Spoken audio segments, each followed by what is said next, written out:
Hi అండి, సింహాసనం టీవీకి స్వాగతం. ప్రజాధనాన్ని దుర్వినియోగం చేస్తున్నాడు, దుబారా చేస్తున్నాడు అని తీవ్రమైన విమర్శలు గుప్పించి జగన్ మీద అధికారంలోకి వచ్చిన చంద్రబాబు నాయుడు నేను రూపాయి కూడా దుబారా చేయనని ఎన్నికలకు ముందు చెప్పారు. కానీ ఎన్నికలైపోయి అధికారం చేపట్టిన తర్వాత మళ్ళీ దుబారా మొదలుపెట్టారు.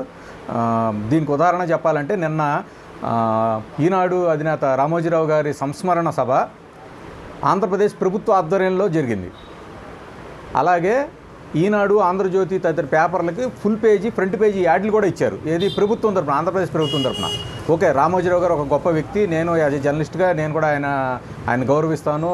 ఆంధ్రప్రదేశ్ ప్రజలందరూ, తెలంగాణ ప్రజలు కానీ తెలుగు ప్రజలు ఎవరైనా గౌరవిస్తారు. కానీ ఒక ప్రైవేటు వ్యక్తికి ప్రభుత్వం సంస్మరణ సభ జరపడం ఏంటి అంటే, ఆ డబ్బంతా ప్రజల డబ్బే కదా. ప్రజల డబ్బుతో ఒక ప్రైవేట్ వ్యక్తికి ఆ కార్యక్రమం చేయటువంటి కావాలంటే తెలుగుదేశం పార్టీ తరఫున ఆ కార్యక్రమం చేస్తే సంతోషం, దానికి ఎవరు కాదనరు. కానీ ఇప్పుడు ఇది దుబారా కింద వస్తుంది కదా. ఆయన మీద అభిమానం మీకు ఉండొచ్చు, తెలుగుదేశం పార్టీకి ఆయన ముందు సపోర్ట్గా ఉన్నారు. అది పార్టీ చేస్తే